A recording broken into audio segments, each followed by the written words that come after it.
Your Steve Jones Show podcast will start shortly. The Steve Jones Show podcast is sponsored by Brewers Outlet, your beverage supermarket on Reagan Street in Sunbury.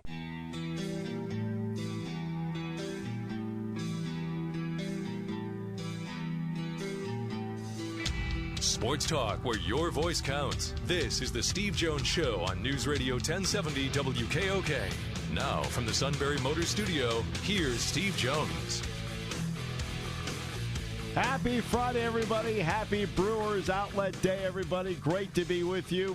Today's show, as always on Friday, brought to you by our great friends at Brewers Outlet, Reagan Street in Sunbury, the beverage supermarket, imports, domestics, microbrews, best selection of beer anywhere, wine coolers, water, soft drinks, snacks.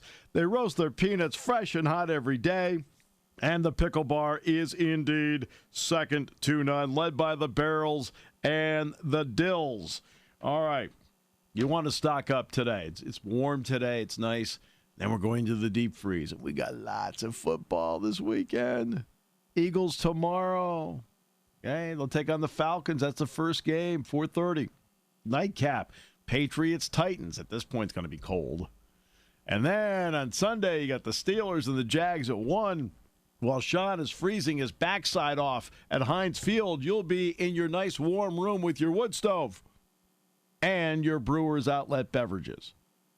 And then they'll follow that up by the Saints and the Vikings up at the Dome in Minneapolis. So go to Brewers Outlet. Stock up tonight. Stock up while the weather's really nice. Right? And, of course, we're in the Sunbury Motors studio. Sunbury Motors, 4th Street in Sunbury. Sunbury Motors Kia, routes 11 and 15 in Hummel's Wharf. You know what? January is a great time to buy a car. Great deals. Sunbury Motors, 4th Street in Sunbury. Sunbury Motors Kia, routes 11 and 15 in Hummel's Wharf.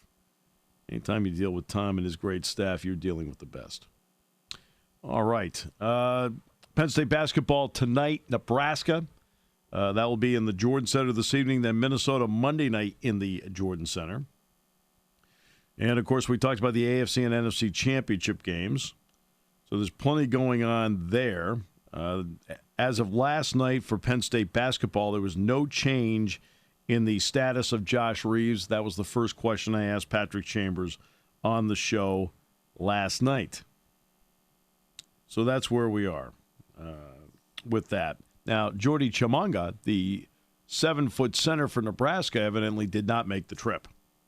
It looks like we're going to get John Crispin on the show later today. We're going to move Tyler Smith to Monday, along with a couple of other things. But we also have Matt Fortuna on today. Matt's going to join us at 3:35. Then John Crispin from BTN and Fox will join us after that. And then my brother with picks in the final half hour.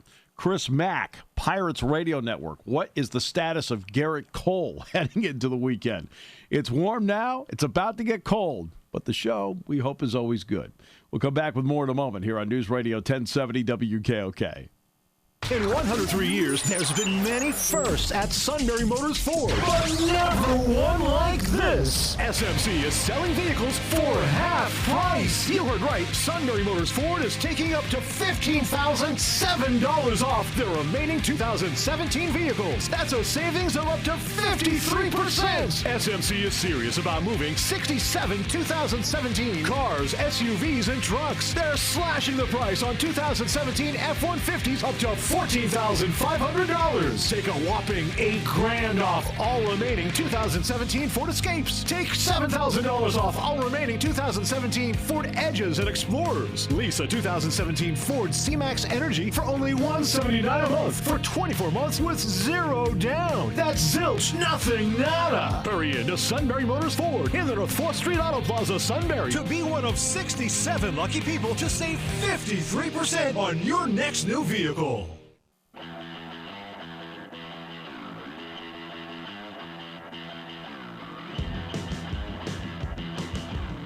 Welcome back. Great to have you with us on the show today. Brought to you by Brewers Outlet, Reagan Street in Sunbury, the beverage supermarket. And we're in the Sunbury Motors studio. Sunbury Motors, 4th Street in Sunbury. Sunbury Motors, Kia routes 11 and 15 in Hummel's Wharf. Matt Fortuna on college football in the next half hour. John Crispin on college basketball in the third half hour, 4:06. My brother and I will run down picks head-to-head with Sean coming up in the final half hour of the show. Chris Mack from the Pirates Network joins us. We're going to talk a little bit about Garrett Cole and the dance that's going on there right now. Chris, welcome. It's great to have you with us. Gents, how are you? All right, let's start with Garrett Cole. Obviously, it's a very gray situation right now, but it's obvious no matter what. They're trying to move him. Is this part of the Pirates understanding what their window of opportunity is and whether it's open or closed? I think it's Neil Huntington doing much like he did last year, due diligence on figuring out what he can get for these big name players. Last year it was McCutchen that was shopped pretty aggressively, or at least, lots of offers listened to on McCutchen. Conversations got pretty deep on McCutchen, in particular with the Nationals, and it sounds like conversations on Cole this winter have gotten pretty deep with both the Yankees and now the Astros. So, I think the interesting part will be in the dominoes that fall after Cole, if any, and what the return is for Cole, because the return in both cases, when you look at the Yankees and the Astros systems, could be some major league ready players. Yes. And if that's the case, then maybe we're not talking about shipping out Andrew McCutchen. Maybe we're talking about squeezing the most out of his final year, because the organization feels pretty confident in the young starting pitching they have behind Cole. Or do we see some younger prospects at the centerpiece of a Garrett Cole trade, in which case maybe that tells you, all right, McCutchen can be expected to be on his way out shortly, maybe even a Josh Harrison, and this thing's really going to be a reload for 2020 maybe.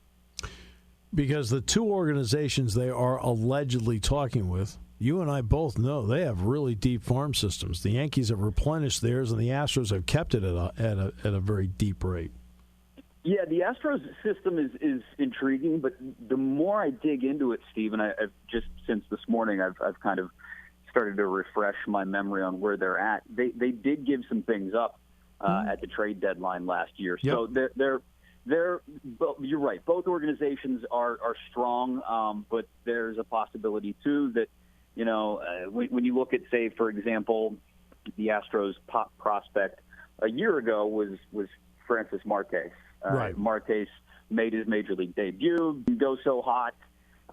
You can look at the outfielder who came up for them last year as well, Derek Fisher, who was one of their top 10 prospects going into last season.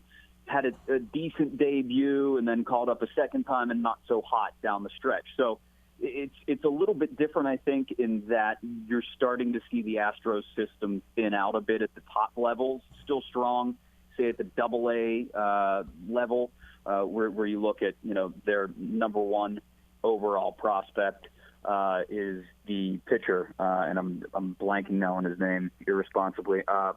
Forrest Whitley, sorry. Yeah.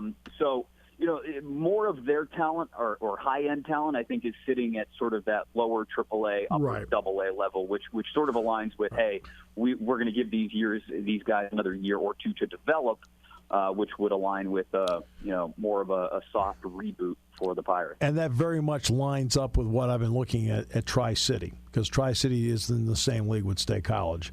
So I've had a good long look at some of the, quote, prospects on that level at Tri-City. Fisher was one of them, by the way, at one point a couple of years ago. So you can see they've got it. They have not depleted their organization, though, to the point like the Red Sox did to make some of the trades they have, where the Red Sox are now rebuilding their organization. It's a good point. I think it's just, again, it's going to be because the prospects are there in the Astros organization for the Pirates to get. We're talking about Derek Fisher, Martes, who I brought up earlier. Those are major league ready guys who could provide an impact this year. If, for example, the Pirates say they do want to go ahead and move on from McCutchen, then Derek Fisher can play left field for you because he's got speed and power. Right. Marte can move to center. But that's, I think, going to be the most telling part of this is what kind of return do they get for Garrett Cole when and if they finally pull the trigger. And that's where you have to wait and see, because this is also a wait and see, because the rumors were hot and heavy. It's done. Well, nothing's done right now. And that's part of it, that nothing's done. What can the Pirates, let's just go on another avenue. When you look at the current roster, what can make them better just on the current roster? I mean, they've got to do something about third base. Going into a season planning on sort of MacGyvering one of your starting, a position that should be a position of strength and power at the plate, and saying, well, we'll throw David Freese at it for 100 games, and we'll throw Sean Rodriguez at it for 20 games, and Josh Harrison for 25, and get Adam Frazier out there a dozen times, and we'll see what happens. That's the biggest hole on this team right now. The fact that, a couple of years ago, that was a position of not just steadiness, although we all saw what happened with Pedro Alvarez with the arm and the glove towards the end, but it was a position of power. And they don't have that. And as Major League Baseball, the number of home runs continues to rise across Major League Baseball, well, now you've got to deal with the fact that you're hitting just as many as you were a couple of years ago, and everybody else is hitting more. And they don't have that anywhere in their system. There is no big power bat anywhere on the Major League roster or in their system, really, unless you go all the way down to Bradenton, that you can look at and say, yeah, okay, this is going to be the big bopper in the middle of the lineup. Josh Bell's it. Josh Bell and Andrew McCutchen as long as he's still here. Right. What about it? His name's been brought up so many times, and I'll be honest with you, Chris. I mean, the number of times I've seen him, he's not lit me up when I've watched him. But maybe I picked a bad week to see him, or a couple different times. But Austin Meadows, is this kind of like a let's get it going here or not time for him, or are they going to be very patient with him? I think it's got to be for him the year where he proves that he's figured out AAA, and I don't know if he's had enough time there to prove that he's figured it out. That's a good point. May not have. Right. So I think first and foremost he's got to stay healthy. If he's not healthy, that's going to be the biggest red flag. If something pops up in the spring or even early on, and really at any point, if we see one of those hamstring injuries or something else that keeps him down for more than 3 weeks, then what does that mean for this guy? It means we've had multiple seasons interrupted by lengthy injuries now. If he does stay healthy and does play the majority of the season, it'll depend on what ends up happening with McCutchen, and that could happen at several points. That could happen in the next month. That could happen in July. But it really is for him. He's got to show that he can play every day at the AAA level, be productive there, because he was off to that slow start last year in Indy. And then once playing every day and being productive, the next step will be, okay, show us that the gap power that we know you have, the gap-to-gap doubles power, warning track power that we know you have at the very least, can maybe someday grow into a 20-home run hitter at the Major League level. And I think that's a big question mark with him. That's a really big question mark. We know he can play the field. We know he can hit. We know he's got a solid approach at the plate. But can he turn some of those doubles into home runs someday? And I think we're still probably a year and a half, 2 years away from seeing whether that can happen or not. Well, all I know is that we've been hovering near zero for days. It's got a little warmer today, and it's just fun to talk baseball in January. Yeah, it kind of felt like March for a couple of minutes, huh? For a couple of minutes. Now, the next 2 days it will. And that's then we'll get a stark reminder on Saturday and Sunday that it's still January. Yeah, unfortunately it's still out there, isn't it? Yeah, it sure is. But you know what? Pitchers and catchers will be reporting in just a few weeks. Now we can start feeling back about a month, yeah. Always enjoy it, Chris. Thanks so much. Appreciate your time today. Hey, thanks for having me on. I'll talk to you soon, Steve. All right, Chris Mack updating us on the Garrett Cole situation. We'll see. I mean, you're looking for prospects. You're talking about two organizations between Houston and the Yankees that appear to be the front runners that have a depth in their organizations in terms of minor league prospects. It's interesting. Some people say, well, the Astros now are, they use some of that last year. They didn't use a lot of it. Remember, there are franchises like the Red Sox that have used a lot of their minor league depth to make deals for years. The Astros have only done it once. So while, yes, they traded prospects for example, a Justin Verlander, they still have plenty of depth in that organization. Now, you mentioned Derek Fisher, for example. Derek Fisher, has been okay for them. When I saw Derek Fisher at Tri-City, I thought he was going to be, again, I always evaluate guys in the minor league level, like can they get to Double-A with relative ease? I've never once projected a guy to the major leagues. Never. I mean, the best pitcher I ever saw in a game against State College was Kevin Gausman of the Orioles. And he had just come out of LSU. And he just absolutely toyed with those guys. Toyed with them. But again, same thing with him. I did not project Kevin Gausman to the major leagues. I said, that guy's going to Double-A, and it's not going to take long. I do that with all the Williamsport prospects. When it comes to the Phillies organization, I always take a look at them. Who's going to get the Double-A? Because I feel Double-A is the make-or-break level in baseball. You know, that's the one where if you can break through that ceiling, get yourself to Triple-A, you've got yourself in the way. Because at this point now, the talent has really closed up. And that's why I look at, that's why I look at as a player moving through. I thought Derek Fisher, for example, boom, I said that guy's going to Double-A in the Astros organization. You could see it. Played against the Spikes in the New York Penn League Championship Series. Just a really good player. Now he gets to the major leagues, and at the moment he's like their fourth outfielder. Okay, well, that's where he is. So, guys can look like great prospects at one time, and then, it's interesting. I always feel like for the most part, like prospects sort of work out. All right, Penn State, Nebraska coming up in the Jordan Center tonight. It looks like Jordy Chimanga is going to be out for Nebraska. There's been no change in status for Josh Reeves. I asked Patrick Chambers that direct question last night on the show. I said, any change in status? He said no, so you move on. Ohio State won last night. They beat Maryland 91-69. Ohio State is one of those teams where you look at them and you say, you know what, they're better than you thought they were going to be. Keita Bates-Diop had a big night last night at 26, and Jordy Bohannon had 29 last night. Iowa finally got its first Big Ten win as they overcame a 20-point deficit and beat Illinois in overtime last night in Champaign, 104-97. So that was a big win for them. I'll tell you, it's been pretty good for Ohio State. It's been Andrew Dockich, Dan Dockich's kid. He was going to transfer from Michigan to Quinnipiac, where he was going to be with Isaiah Washington at Quinnipiac. And then he was able to somehow get himself a U-turn and get to Ohio State. And he's actually played pretty well for Ohio State to this point.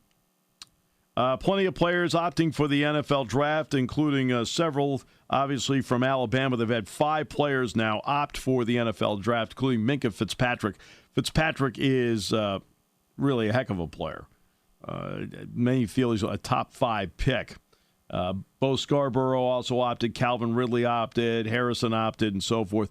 Paris Campbell, though, is going to stay at Ohio State, and Draymond Jones is going to stay at Ohio State as well. All right, today's show brought to you by Brewers Outlet, Reagan Street in Sunbury, the beverage supermarket, imports, domestics, microbrews, best selection of beer anywhere, wine coolers, water, soft drink, snacks. They roast their peanuts fresh and hot every day. And the pickle bar is second to none, led by the Barrels and the Dills. We'll come back to the Sunbury Motors studio in a moment. Next half hour, Matt Fortuna, then John Crispin here on News Radio 1070 WKOK. Taking your calls at 800-795-9565. This is the Steve Jones Show on News Radio 1070 WKOK. Now, from the Sunbury Motors studio, here's Steve Jones. Sunbury Motors, 4th Street in Sunbury. Sunbury Motors Kia, routes 11 and 15 in Hummel's Wharf. Great to have you with us today. Today's show, the Friday edition, brought to you by Brewers Outlet, Reagan Street in Sunbury, the beverage supermarket. Imports, domestics, microbrews, best selection of beer anywhere. Wine coolers, water, soft drinks, snacks. They roast their peanuts fresh and hot every day. And the pickle bar is absolutely second to none, led by the Barrels and the Dills from The Athletic. It is great to welcome back with somebody we consider an old friend. It's been great on this show so many times, and that is Matt Fortuna. Matt, great to hear you again, my friend. Hey, thanks for having me, Steve. How you doing, buddy? Doing really well. Well, let's get to the last item you wrote about, and that was yesterday, where you were discussing the future, what it holds for Alabama and Georgia football. You've taken a long look at them, especially after the national championship and how they're built. Are they both? Now, we know Alabama is, but do you think Georgia's built for the long haul with Kirby Smart? I do. I think you need to look no further than the number one recruiting class in the country, which resides in Athens, Georgia right now. And even last year when they went 8-5 and had kind of an underwhelming debut season under Kirby Smart, they still pulled in the number 3 class in the country. And so when you look at all the turnover in the SEC, particularly in the SEC East right now, I don't think there's a program currently that's in better position to annually contend for conference crowns and to potentially challenge Bama year in and year out, at least in the near-term future, better than Georgia right now. Right, so now you have to go with the others around it. I'll get to that in a second. How impressed were you by, and even though they both made freshman mistakes, but to see 2 true freshman quarterbacks out there, Tua for Alabama and obviously Jake Fromm for Georgia, in that stage perform the way they did at times? It was incredible, and if you want to take that a step further for Alabama, but by the end of the game, the game-winning touchdown was obviously a true freshman, but their leading rusher was Najee Harris, a true freshman. They had to put in a true freshman left tackle and Alex Leatherwood after Jonah Williams went down in the third quarter. And 2 of their other top receivers were true freshmen as well. And I thought my boss, if you will, Stu Mandel, kind of hit the nail on the head when he wrote after the game. College football, this was your chance to knock off Alabama, okay? Clemson delivered the first punch last year. Auburn delivered the second punch in the Iron Bowl this year. And Georgia was going in for the kill and just couldn't get it done. And now you wonder, with such a young team and with a team that's as coached as well as anyone and that is always as talented as anyone, when will this reign end? It doesn't look like it's going to happen anytime soon. It just looks like Alabama's going to get better and better. This was probably the worst team talent-wise of the 5 championship teams Nick Saban has coached in Tuscaloosa.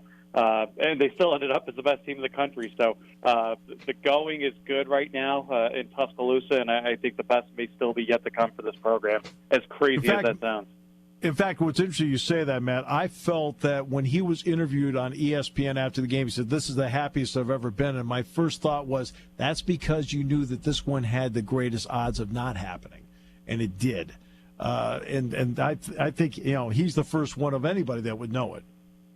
No, absolutely. And even, at Media Day that Saturday, these are 2 pretty, I don't want to say bland programs, but they're coached up very well to not say a whole lot to people like me and you when the red light is on. But Rashaan Evans, I thought, had kind of a telling line when he just kind of went off and said, look, this year is unlike anything I've ever been through at Alabama. The amount of injuries we've had to deal with, the number of close games we were in down the stretch, the number of people who were doubting us. It's just so different from the previous 2 years when they kind of marched right to the national title game without any hiccups and were expected to win both times. So clearly this season took I don't want to say took its toll, but meant a lot more and required them to dig a lot deeper than they were used to. And in the end, they still came out on top of it. And when you add all those factors, that doesn't even account for the fact that the way they won that game, not just in overtime, but with the longest touchdown in college football overtime history, a play after getting sacked when it was 2nd and 26, and you're basically on the road, and all the momentum is pointing toward Georgia. I mean, I'd love to see what the win probability was on that very play that they won it, because it couldn't have been very high after Georgia looked like it seized momentum of the game. Yeah, they had 5 true freshmen on the field for that play. 2 wideouts, Harris at running back, left tackle, and, of course, Tua. 5 true freshmen. Yeah, it's insane. They always have the number 1 recruiting class, but they've rarely had to utilize it as early as they did this time around.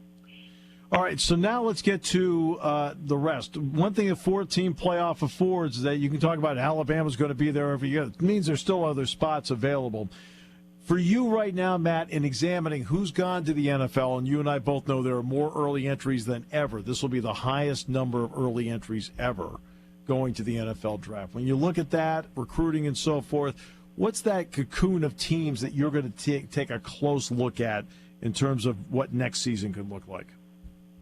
I think Clemson's going to be right back there. We still have to wait to hear about a couple of their NFL announcements, but they're another one, especially defensively, that recruits as well as anyone in the country right now. And you have to think that the biggest barrier to them succeeding every year in winning the ACC, Florida State, is going to take a little bit of a step back with its coaching change right now. Right. So I do think Clemson's in a great position to win the ACC and make the playoff again. Another one that to me I don't think is getting enough pub, and I think people kind of think they're going to go away after a great year, is Wisconsin. I mean, they returned virtually everybody from their 13-1 Orange Bowl winning team. They were 6 points away from winning the Big Ten, making the playoff, and you know, as an extension of that, keeping Alabama out of it. And they bring everyone back, and if Alex Hornibrook can build off that Orange Bowl, I think that's going to be a very, very dangerous team again that has a chance to win the Big Ten and make the playoff. So those are two teams I think that you can't rule out. In Georgia as well, especially offensively. I know they lose those running backs, but DeAndre Swift and Elijah Holyfield, I think, can step right in behind a veteran offensive line with 4 returning starters. And obviously what's going to be now a veteran quarterback in Jake Fromm, who's only going to be a sophomore. I think Georgia's going to be right there as well. So it seems like every year that it's the usual suspects with maybe one party crasher. This year that was obviously Georgia. Last year it was Washington. I wonder who it's going to be next year. I think Wisconsin has a chance to be that team. But I do think a lot of the teams we're used to seeing up at the top are going to be competing for that playoff spot again. And in November, Penn State will see Wisconsin in Beaver Stadium. So, I mean, Wisconsin's going to have a couple more hurdles to clear, because one of the first things I look at, and I know you look at as well, when I'm looking at conferences, you already know how the divisional setup is. I always like to see what are the crossover games. That indicates to me what kind of road you have. And Wisconsin does have the game at Penn State as part of its road next year. Sure, and that's going to, I think, that's going to be a great opportunity for them, for either team really, to get a marquee win from the other division. And I think it maybe helps if Wisconsin were to win, take themselves, the nation, take them a little bit more seriously. I don't think they ever were seen as a threat in the nation's eyes maybe until they won that Orange Bowl. I think even the general consensus I was getting from the nation when they lost to Ohio State was kind of good riddance. This team finally got exposed, and I don't think that was really fair to them. I mean, it's not their fault that their crossover opponent this year, Michigan, was not very good. That BYU on the road, which normally is a very tough non-conference game, ended up not really holding up stuff. But next year, absolutely, when you have to go to Happy Valley in November as well, that's certainly going to put a bigger target on your back. And you have to think the West is only going to get better, especially with a guy like Scott Frost coming into his alma mater in Lincoln, Nebraska, for what's going to be, I believe, their second Big Ten game next year in early October. So that should be at least an early measuring stick for these Badgers. Matt, how do you view the state of college football right now? Is it in a good place? Does it need improvements? Where do you look at the state of college football right now? I'll say this. I was a little more sour on it going into the title game than I was coming out of it. And by that, I mean, I genuinely thought the country, or 3/4 of the country, I should say, was going to be much more turned off by an all-SEC title game than they were. But when you look at the ratings, they end up being the highest-rated title game since Ohio State-Oregon 3 years ago. And obviously, good for the country for tuning into what turned out to be a phenomenal football game. But obviously, the SEC fatigue, if you will, was not nearly as strong in some corners as I think a lot of us thought it would be. So the game, always can have, I think, more improvements. I think officiating, especially on that stage, was not great. I think the most alarming thing to me in the big picture is not necessarily the salaries for head coaches, but when you see $2 million coordinators now, I think that is what's going to cut into the fabric of the game and get a lot of people talking about what would it take, I guess, for a day of reckoning, and how would that day of reckoning kind of take place? It's something that's unpredictable, that hasn't happened before. I think you can justify an $11 million salary in 1 year for Nick Saban when you look at the economic impact he's made on that state, but I think you have a harder time justifying it for coordinators who are switching jobs every other year. And when you throw that money around and then say there still isn't anything left for the players, and I know, this is a multi-layered conversation we could be going down the road with here if we really open up that conversation. Sure. I just think it's a shaky ground. Even Frank Beamer I was talking to Monday morning. He got inducted or announced for the College Football Hall of Fame and spent some time with some writers. And he's the oldest of old school, right? Even he had said, I always thought these kids got a good deal, but the more and more money you see going around, the hairier and hairier it looks, the more and more uncomfortable you get, kind of withholding from the people who are actually on the field making plays. So the state of the sport, if you will, I think it's in good shape. It's obviously better shape than college basketball right now for a number of reasons. But I think it certainly can get better, and I'm not sure what comes next in terms of evening the playing field, so to speak. Yeah, you look at it wasn't just the college football playoff that saw an increase in ratings. ESPN's bowl games were up 12%. And everyone says there's too many bowls and so forth. There's probably too many Star Wars movies, too. But, there's still a popularity of it. The question will be whether people will buy tickets, keep buying tickets. That's the key because, of course, there's empty seats. I want to ask you about UCF. Only undefeated team. They ended up 6th in the final AP poll. I think the coaches poll said the same thing. What about the group of 6 there? What kind of argument do they and do not have, in your opinion? I'm not sure they have much of an argument. That said, I'm not sure how many Power 5 teams are lining up to play these guys. I mean, I think you saw UCF boosters take out a billboard in Tuscaloosa earlier this week saying, "Congratulations, Alabama. How about a home and home?" I think Penn State's the last time Alabama's traveled for a true road game in the non-conference. So that just doesn't happen. A lot of these teams are, I don't want to say they're risk averse, but they scheduling is hard. I don't want to take away from that and some of the tough jobs some of these athletic directors have, but it's just really, really tough for a UCF to get a marquee opponent on their schedule. And I look at a team like Houston last year. They were coming off a 13-1 season where they beat Florida State and Louisville, and they had Oklahoma and Louisville on their schedule, and they had a coach and a quarterback who were as popular as anyone in the country last year, Tom Herman and Greg Ward. And after they beat Oklahoma by 10 points on a neutral, well, it was in Houston, but it was a neutral site game in the opener, they reached as high as number 5 in the coaches' poll. And that, to me, was telling, because I think if the stars are able to align properly for you, where you have a great team and you have a great schedule, I think you have a chance. Now, Houston obviously went 4-4 down the stretch last year and fell off contention pretty quickly. But if they went 12-0 last year, 13-0, with wins over a number 3 ranked Oklahoma team and a number 3 ranked Louisville team that had the Heisman Trophy winner in Lamar Jackson, I do wonder what the committee would have done with them. And you've heard the committee members speak this year about UCF. Hey, we could talk about hypotheticals, but that doesn't really mean anything. We need to see them play in Auburn in the regular season, a Penn State in the regular season, whomever it may be. And they're just not getting those opportunities for whatever reason. So it's hard for them to kind of play their way into the field. I think Scott Frost had said down in Atlanta, look, I'm not arguing that we belong to the playoff. I certainly think we belonged higher than 11 or 10 or whatever it was we were ranked by the end of everything because we were undefeated and we'd won most of these games convincingly. And I think he has a point. I do think, first and foremost, when you look at the turnover on the committee, you need some group of 5 representation there. They need a voice at the table to vouch for them, to give perspective to just how good, particularly the American Conference is in relation to the rest of the group of 5 conferences. And I think that would be a good first step to at least get them a seat at the table, to at least make sure they're not being completely laughed at and looked over when people are going through the rankings. Because, look, you could debate how good UCF is or where they belong or whatever. I have no problem with them touting themselves as national champions because you need to drum up all the interest you can get when you're a program like this. And I think it was genius to do it on the day of the national title game because that's all anyone was talking about until the ball kicked off when you had a nationwide audience tuned in. So they're going to get a lot of hype in the offseason right now. Whether it's deserved or not, I'm not sure. But that's really all you can do right now until there are, more avenues, if you will, for them to play on bigger stages and have these opportunities.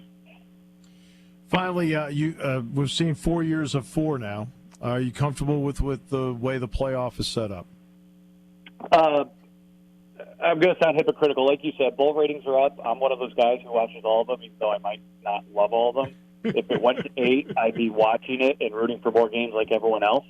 But I'm not sure we need more than 4, to be honest with you, from a pragmatic standpoint. I mean, I'm just not sure.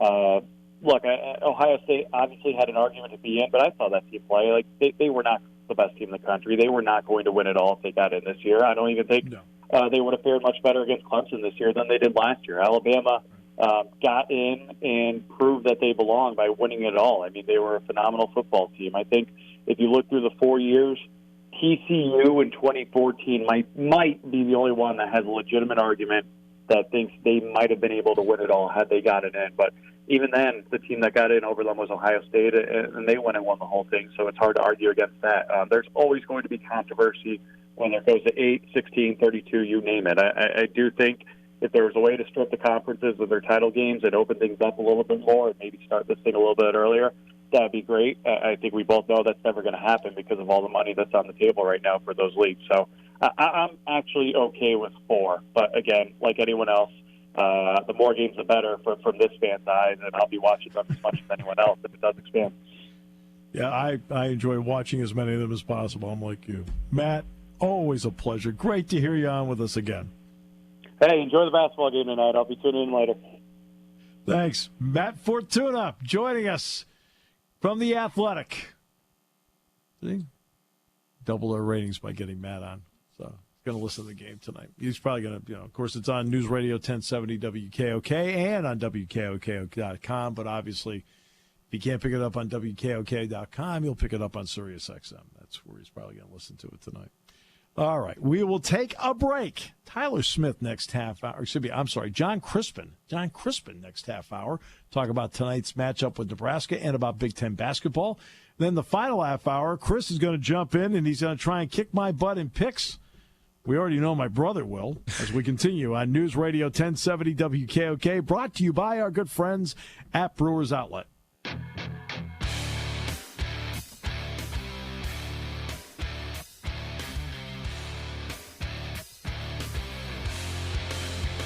All right, great to have you with us.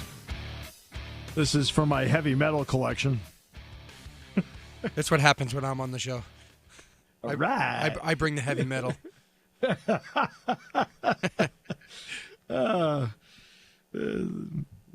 Suit always played It's Good to Be Me. All right, so... Wishful thinking? Or for him, I don't know. It's just, there's a lot of Sinatra stuff, Like, okay, all right, great, whatever you want to do. Yeah. So. It's weird, like the music selections for sports, and I mean, obviously basketball seems to trend hip hop and whatnot, but football's been weird. Like I remember, I always go by the Madden games. Sometimes they'll go full on metal, and then they'll go full on hip hop, and it's weird. Like football's like in the middle somewhere. They just do everything. Yeah, no, it's interesting. But, it's interesting the marriage of music and sports. And NFL Films, I think, deserves all the credit in the world for making that marriage happen and also for getting people to say, hey, wow, how about that? NFL Films did that. All of a sudden the ball's in the air and they've got the symphony in the background. You're like, holy mackerel. Yep. And the Sables, okay, Ed Sable and his son Steve Sable, unfortunately both have passed, just had a great appreciation for the combination of what sport and art can be. They turned a sports film into art. They created the highlight. Yes, If it wasn't the for them, highlight. Sports Center would never happen if it wasn't for the Sables. All right. Now, there isn't a single person yet that has equated this show with any kind of art. Unless they decided that stick figures were art. or that back in the day when they were drenching like Jesus in disgusting stuff, maybe. No, I think let's go with stick figures. I think it's safer analogy. Let's just stick with that for now. All right. Next half hour is John Crispin, Big Ten Network and Fox Sports. He's calling the Penn State-Nebraska game tonight. We'll talk about college basketball with him. My brother Chris and I will run down the picks for the weekend in the final half hour. Looking forward to that.